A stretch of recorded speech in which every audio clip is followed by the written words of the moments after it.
Gwalior crime branch में फर्जी crime branch अफसर पकड़ा गया। दरअसल फर्जी अफसर ने व्यापारी को फोन कर लेन देन के मामले में सोमवार को मिलने बुलाया था, लेकिन जब फरियादी क्राइम ब्रांच दफ्तर में पहुंचा तो मामले का खुलासा हुआ और क्राइम ब्रांच ने फर्जी क्राइम ब्रांच कर्मी को पकड़ लिया। नाम है आपका? राजकुमार शर्मा। जी राजकुमार जी, बताइए किसने आपको फ़ोन किया, क्या बनकर क्या कहकर फ़ोन किया, बताइए। आशीष गुजर नाम बोला उसने। मेरे से बोला कि आपको पैसे का लेन देन है, आपको किसी को पैसे देना है। आपकी शिकायत आई है। मैं कहाँ से शिकायत आई? वो क्राइम ब्रांच।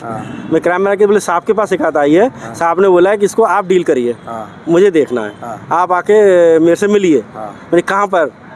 तो बोले आ जाइए मेरे से मिलिए। मैंने कि मैं क्राइम ब्रांच आ जाऊँगा। ये बात है शनिवार की। तो मैं ठीक है, मैं सोमवार को आता हूँ। लेकिन मैंने कल इतवार है, छुट्टी रहेगी। तो आज मैं ऑफिस आया, ठाटीपुर वाले का बताया था कि ठाटीपुर पे आइए। ठाटीपुर साहब ने इसका, जब मैंने नंबर दिया कि सर आपने मेरे को बुलाया है, बोले हमने तो नहीं बुलाया, क्या है? उन्होंने फ़ोन लगाया तो पता चला ये फर्जी है। क्या फर्जी क्या बनकर बता रहा था? इन्होंने बोला कि मैं क्राइम ब्रांच से बोल रहा हूँ और मैं काम आपका केस देख रहा हूँ। सर ने बोला कि आपका ऑफिस से। ठीक है, आपने शिकायत कर दी? शिकायत कर दी मैंने, उसी समय लिखित में आवेदन दिया था। अभी उसको उठा लाए हैं और यहाँ पे आ चुका है। कहाँ रहता है ये, क्या करता है? ये मुझे जानकारी नहीं है। ठीक। वो क्राइम ब्रांच का अधिकारी बनकर ठगी कर रहा था, किस तरह का क्या रहता है काम?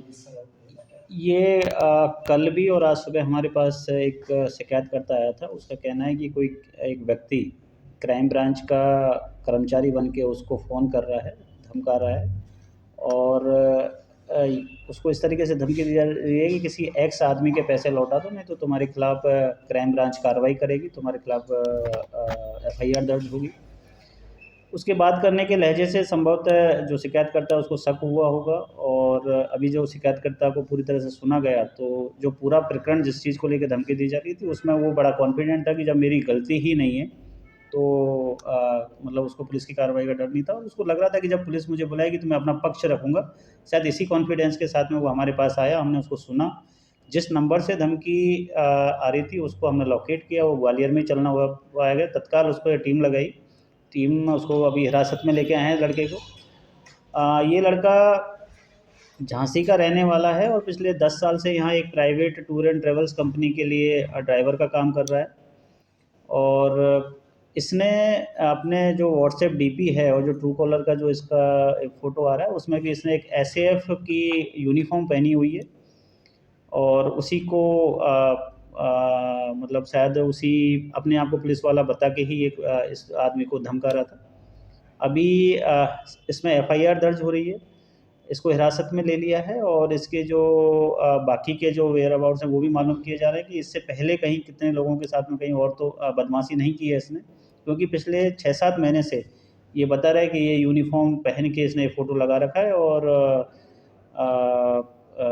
जो DP है वो लगा रखी है। अब वो एक जांच का विषय है या फिर कोई फरियादी हमारे सामने और आता है तो और चीज़ें मालूम चलेंगी। किसी और को तो इसने इस तरीके से तंग नहीं किया। सर पोस्टिंग वगैरह को लेके भी कोई डिटेल बताया था कि यहाँ पोस्टेड हूँ, वहाँ पोस्टेड हूँ ऐसा? हाँ, ये इसका क्राइम ब्रांच में ही होना बता रहा है। इसका कहना था कि क्राइम ब्रांच के ऑफिस में आ जाना या फिर थाटीपुर में आ जाना, इस तरीके से ये कुछ बकवास कर रहा था।